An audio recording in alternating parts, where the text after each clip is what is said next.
Good morning, students.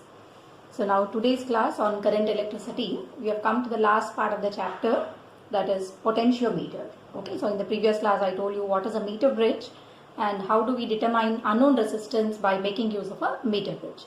Whereas coming to this potentiometer, here this device is again used for determining the EMF, terminal voltage, or it can also be used for finding out internal resistance of a cell. I repeat. Okay, so using a potentiometer, we can find out either EMF, you can find out the terminal voltage, or you can also determine the internal resistance of a battery. But to determine all of them, look at the construction of this particular device. So it looks similar to a meter bridge, a long wooden plank on which we have a 10 meter long wire. Okay, in a meter bridge we have a 1 meter long wire. So here we'll be using a device in which we have a wire whose length is 10 meters. So this is 1 meter length, a thick copper plate. Again another 1 meter length, third, fourth. So like this we have a number of 1 meter long wires. Okay, with a scale below for measuring the length. So assume that these are the two ends of a 10 meter long wire. I am not showing you all the 10 meters. So this is how the wires are bent. So between the points A and B, okay, we'll be connecting a battery. I'll call this as E dash, followed by a rheostat to adjust the current, an ammeter to measure the current in this circuit, and a key. Okay, I repeat, we have a 10 meter long wire connected to a battery whose EMF is E dash with a rheostat. Let this resistance be capital R H, I'll call it as RH, an ammeter which is going to measure the current whatever is present in this circuit, followed by a key. So this part of the circuit we call it as primary circuit. Okay, when you insert the key, the EMF what we are connecting here, so this EMF we call it as the driving cell. Okay, because this is going to maintain a constant current in this particular device. The name that we give to the cell which is connected to the primary circuit, it is called as the driving cell. And this is your primary part of the circuit. Now look at the secondary circuit. Secondary circuit is an extra attachment what we give from the point A. Okay, so if you want to find out the EMF of a cell, so we connect the cell whose EMF you want to determine in the secondary branch. And remember one point, primary and secondary should always be parallel to each other. That means this positive terminal and the positive of the driving cells should be together. Okay, don't connect it in reverse order, that will give you an error in the experiment. So this is one precaution you have to take. Positive and positive should be together. This is the cell whose EMF you want to determine. That is connected to a galvanometer. To protect the galvanometer, you can add one high resistance box, followed by a long wire ending with a pointed edge, like that of a meter bridge. We call this pointed edge as jockey. So this branch whatever we have added, this is called secondary circuit.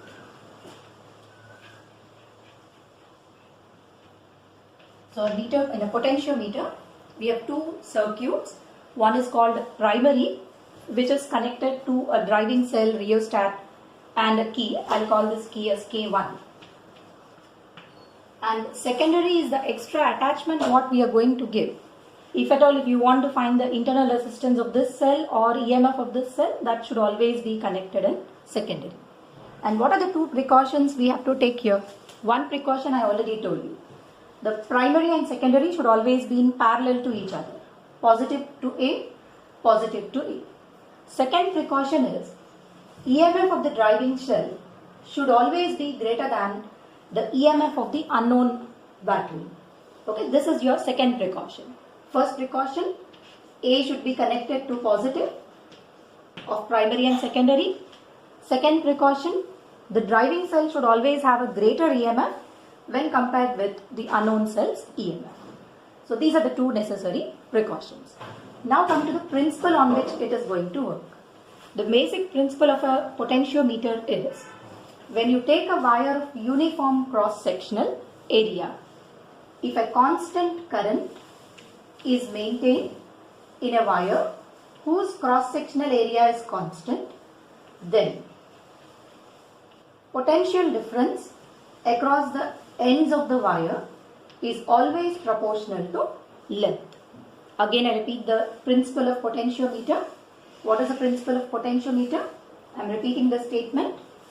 If a constant current passes through a wire of uniform cross-sectional area, then potential difference across any 2 points on the wire will always be proportional to its length.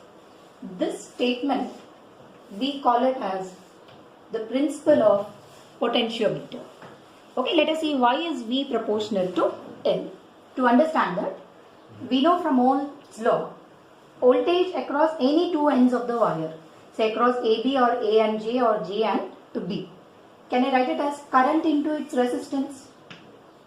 Okay, let the resistance be R, or V is equal to I into.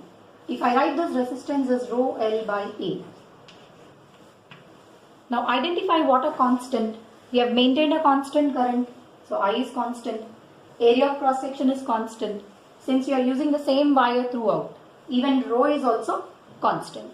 All these constants, if I write together, V by L is I into rho by A, which is a constant represented by the letter phi. So this equation we are going to make use of for determining either EMF or terminal voltage or the internal resistance. And we call this condition potential difference per unit length of the wire always remains as a constant, as nothing but the principle of potentiometer. And when you observe this phi is called voltage sensitivity.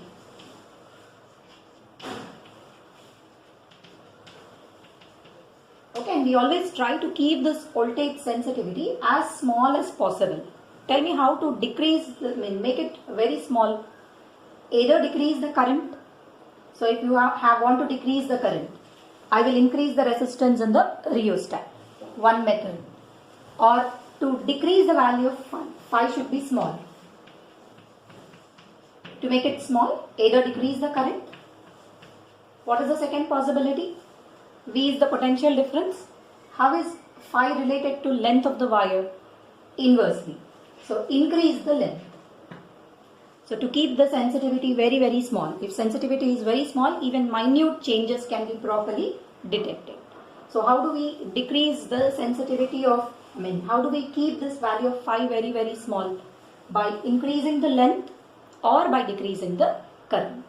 So therefore sometimes they ask you a question. If 2 potentiometer wires are used, okay, V versus L graph, for 2 potentiometers A and B is as shown in the figure. Which one do you prefer? See, is the slope giving you V by L value? This is phi. Phi of B. This is phi of A. Which is having a smaller value of sensitivity. That means phi value. Smaller the value of phi, better is the potentiometer. Now you tell me which one do you select? We will always select B. Since phi B is less than phi A. Lesser the value of phi, more accurate is your measurement. So this is the one which we are going to select. So this is the first part of the potentiometer's construction. Again I repeat, it consists of 2 circuits, primary and secondary. What are the 2 precautions we have to take? See that driving cell always has a greater EMF than the anode. If you don't maintain this, balance point comes greater than the length. If it is above the length, you won't get the balancing point. Second precaution, primary and secondary should always be parallel to each other. That means positive should be connected to A and positive to A. Or interchange both of them. But 2 terminals, primary and secondary should always be parallel to each other. So this is all regarding the principle of potentiometer. Now let us look into its applications. Okay, now let us look into the applications of potentiometer. So we have two basic applications in potentiometer. The first application is how do we compare the EMF of two cells by using this instrument. See, for that we are going to start with our primary circuit. So assume that this is your primary circuit with a number of wires.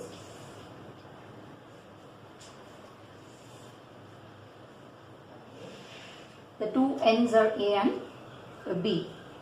How do we connect it? A battery, this is called the driving cell, E dash, followed by a rheostat, an ammeter and a key. Okay, this we call it as the primary circuit.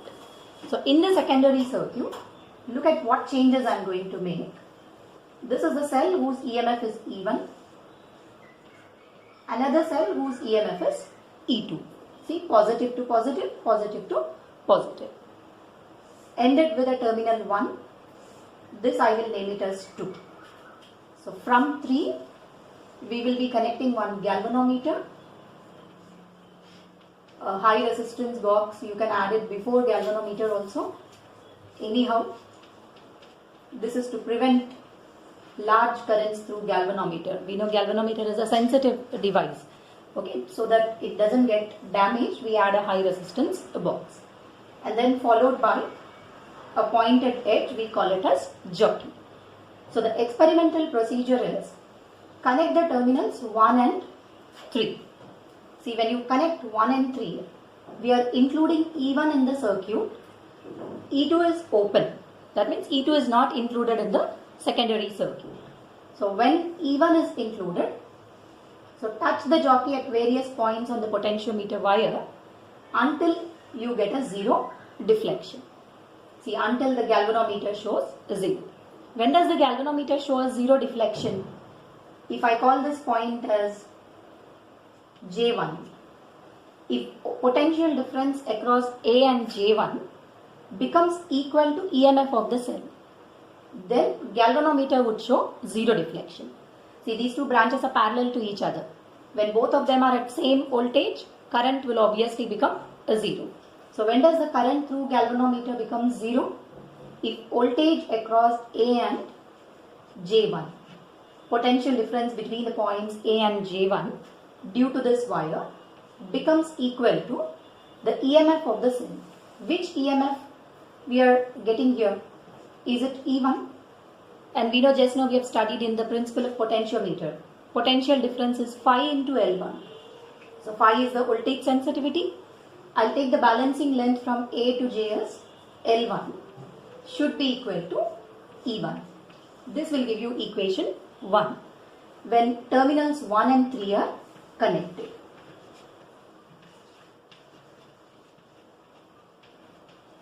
Then second step. Now what I will do is connect the terminals 2 and 3. Previously we have connected 1 and 3. We have got the balancing length L1. Now connect the terminals 2 and 3. Let the balancing length be L2. Somewhere here, assume we have got the value till J2. Now I will write phi into L2 should be equal to E2, that is equation 2. Now remember one point here. When we are getting the balancing length, is there any current drawn from this cell? Current drawn from E2 is 0 in the second case. Current drawn from E1 is also a 0. When no current is drawn from the cell, we call it as EMF. We have studied in the definition of potential difference. How do we define EMF? It is the potential difference in an open circuit when no current is drawn from it. So that's why we are getting E1 and E2. Divide both of them. What is E1 by E2 equal to? L1 divided by L2. This itself gives you the comparison of EMFs. So very often 3 marks question in the board exams, compare EMF of two cells. So draw the circuit diagram properly and give the equation. E1 by E2 should be equal to L1 by L2. So this is the first application regarding potentiometer. Now let us look into the second application. Second application, it is to determine internal resistance of the cell.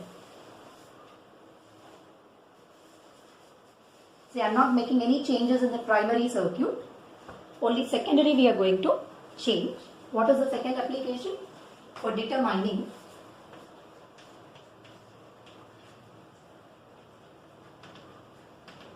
internal resistance.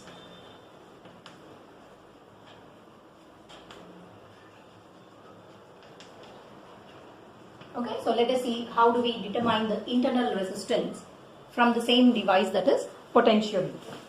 See, the primary circuit remains as it is. We are not making any changes in the primary circuit. Now look at how we are going to modify the secondary circuit. See, in the secondary circuit, attach the cell whose internal resistance you want to determine, and parallel to this we will add one more resistor which is a known resistance with a key. Okay, I will call this key as K1 and this key as K2. So in the previous diagram just put a dot. Okay, it has to supply the current. And now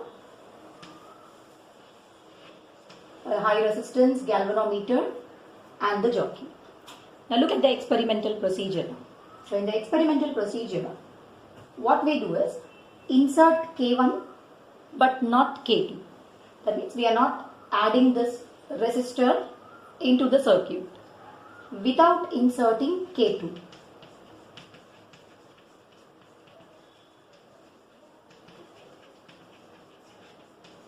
Okay, K2 is kept open. Find out the balancing length.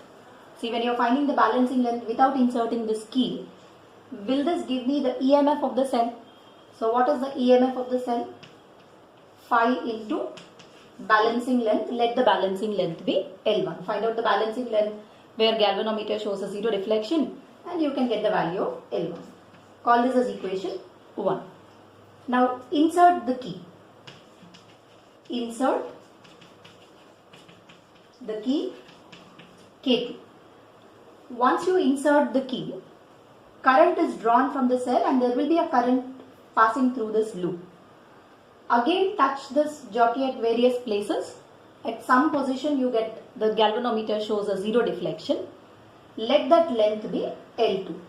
But this time when you are calculating the balancing length, is current drawn from the cell into this external resistor? It is drawn. There is a current in this loop. There is no current in this branch, but there is a current passing through this loop. Since current is drawn from the cell, we are no more finding EMF, we are determining terminal voltage. So we know terminal voltage is phi into balancing length, we have got L2. Call this as equation 2. But we need to find internal resistance. Divide the two relations, E by V. What does it give you? L1 by L2. And we know when the current is drawn from the cell, EMF E is equal to V plus IR divided by V is L1 by L2. V by V is 1 plus I into R by, this time I will write V as I into external resistance. External resistance is the resistance what you have connected here. We already know its value. Should be L1 by L2.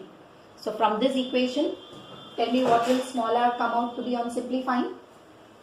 Capital R into L1 by L2 minus 1. So this formula helps me in determining internal resistance. Okay, once again I will write the relation. What is small r equal to? Capital R into L1 by L2 minus 1. Now see, we know what is the resistance we have added in this resistance box or capital R.